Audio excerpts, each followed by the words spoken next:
যেই জায়গায় আমার কোনো দোষ ছিল না, আমি ভিকটিম ছিলাম টোটালি। আমাকে একদম সুন্দরভাবে প্ল্যানিং করে ফাঁসানো হয়েছে। লাইক আমার কলেজের সামনে গিয়ে দেন এমন একটা মানে নিজের ফ্রেন্ডদেরকে সাইডে রেখে ওদেরকে দিয়ে ভিডিও করাইছে।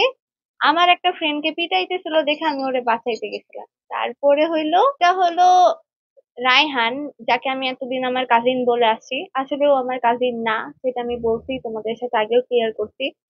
তো ও হইলো লাইক মানে আমাকে লাইক করতো দেন অনেক মানে আমাদের মধ্যে সম্পর্ক ছিল, কিন্তু তারপর পরে যখন আমি জানতে পারি ও এমন মানে গাঁজা টাজা খায়, হিরোইন টিরোইন নেয়, এই টাইপের কাজগুলো যে সময় থেকে করে, ওর পর থেকে আমি ওকে মানে ইগনোর করি। দেন আমি ওরে বলছি ভাই মানে সম্পর্ক রাখা ইম্পসিবল। দেন তারপর পরে ও লাইক আমাকে বলতো যে যদি আমি ওর সাথে কন্টিনিউ না করি তাহলে ও আমার মানে রেপুটেশন খারাপ করবে যে কোনো কিছুর বিনিময়ে। তো এটাই হলো কাহিনী। পরে হইলো আমি ওই ভয়ে ভয়ে আমি হইলো ওর সাথে কথাবার্তা আর কি কন্টিনিউ করছি। এখন কে জানে ভাই যে ও আমাকে এরকম প্ল্যানিং করে ফাঁসাবে। তারপর কলেজে গিয়ে মানে আমার ফ্রেন্ড সার্কেল তো হবে, এটাই স্বাভাবিক। তো একটা ছেলে মানে ওর সাথে আমার ফ্রেন্ডশিপ হয়েছে, হ্যাঁ ফাইন। তো ওর সাথে মানে সাথে যে আমি আর ওই ছেলে ছিলাম তা না, সাথে আরো কয়েকটা মানে আমার ফ্রেন্ড সার্কেল ছিল, বাট তারপর পরে ওই ছেলেকে পিটাইছে, আমি ওরে বাঁচাইতে গেছি। আর হলো চারদিক থেকে মানে মানুষ বলতেছে, মানে মানুষ না বলতে গেলে ওর ফ্রেন্ড গুলাই বলতেছিল যে আমি নাকি ডাবল টাইমিং করছি। এটার একটা ভিডিও করে ওরা হলো সোশ্যাল মিডিয়াতে ভাইরাল করতে, জানি আমার রেপুটেশন খারাপ হয়। যখন রায়হান বুঝছে যে আমি ওর সাথে আর সম্পর্ক রাখবো না, ওই সময়ই মেনলি ওই কাজটা করে। যে লোকটা কালো গেঞ্জি পরা ছিল, হম হম। তার নাম কি? ওই রায়হান। আর যেটা এই স্কুল ড্রেস পরা ছিল? ইউনিফর্ম পরা, কলেজ ইউনিফর্ম পরা, ওইটা আমার ফ্রেন্ড ছিল, ওকেই তো বেল দিয়ে পিটাইছিল।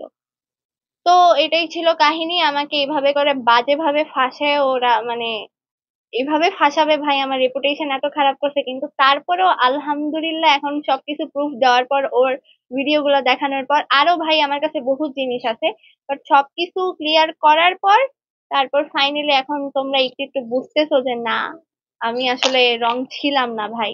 এমন একটা ছেলের সাথে আপনিও আপনার বোনকে বিয়ে দিবেন না, আর রিলেশন করবেন না, বা আপনি নিজেও কন্টিনিউ করবেন না। আপনার কাছে কি প্রুফ আছে আপনি বললেন? সোশ্যাল মিডিয়াতে তো মানে অনেকেই দেখছো ওর ভিডিও গুলা, লাইক বারে বারে অন্য মেয়েদের সাথে নাচানাচি, যাদেরকে ওর বড় বোন বলছিল। তো বড় বোনের সাথে ও বারে গিয়ে নাচানাচি করে, এই টাইপের ভিডিও বানায়, এটা ওর পার্সোনাল ম্যাটার, ফাইন। ও অনেক ভালো একটা ছেলে, ও এগুলা করে। আর হলো এই দিক দিয়ে আমাকে ফাঁসাইছে ভাই। আপনারা সবাই তো মেবি দেখছেন যে ওর যেই গাঁজা খাওয়ার ভিডিও, দেন হিরোইন নেওয়ার ভিডিও, এগুলা এগুলো দেখার পর কোন মেয়ে ওর সাথে রিলেশন রাখবে ভাই? সেটা কি আপনি আগে থেকে জানতেন? আমি জানছি পরেই তো আমি ওর সাথে মানে রিলেশন আর রাখি নাই ভাই।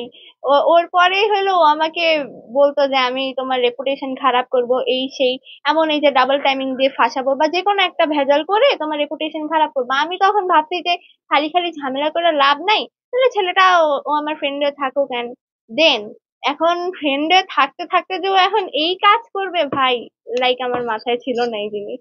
তো এখন যেহেতু মানে এমন একটা মিথ্যা ব্লেম আমার উপর দিছে, তো আমার তো এটা ক্লিয়ার করা লাগবে। তো আমি সব সত্যি সত্যি এখন বলে দিতে। আচ্ছা রাহেন, আপনার বললেন যে আপনার কাজিন, হ্যাঁ তাহলে আপনি কাজিন হিসেবে তাকে পরিচয় দিচ্ছেন? না ভাই, ও আমার কাজিন আসলে ছিল না, বাট ও অ্যাকচুয়ালি আমার বিগ ফ্যান ছিল। লাইভের মাধ্যমে মানে আমি ইনস্টাতে লাইভে দেখতাম, তখন ও মাঝে মধ্যে আমাকে মানে মাঝে মধ্যে না মানে উড়াধুরা কমেন্ট করতো, অনেক কমেন্ট করতো। পরে তারপরে হইলো ও বলতো যে আপু লাইভে অ্যাড করেন, লাইভে অ্যাড করেন, এইভাবে আর কি লাইভের মাধ্যমে ওর সাথে আমার পরিচয় হয়েছে। ওই ওই কথাবার্তা থেকেই হইলো লাইক আমি তখন ওকে ভালো ভালো ভাবছিলাম। দেন তারপর আর কি এইভাবেই আর আমি ওর সাথে ভিডিও বানানোর পর, লাইক যে সময় রেগুলার ভিডিও বানাই, তো হুট করে মানুষ বলবে যে একটা ছেলেকে আমি, ওরে কেউ চিনে না জানে না, আমি এভাবে করে আমার টিকটক আইডিতে শো করতেছি, আসলে ছেলেটা কে? তো আমি ওরে বলছি যে কাজিন লাগে, জানি কেউ উল্টাপাল্টা কোনো কথাবার্তা না বলো। দেন তারপর এখন ওরে কাজিন বলেও আমি একটা বাস খেয়ে গেছি। তো এখন আমি সত্যি সত্যি স্বীকার করতেছি ভাই, ও আমার কোনো কাজিন টাজিন ছিল না।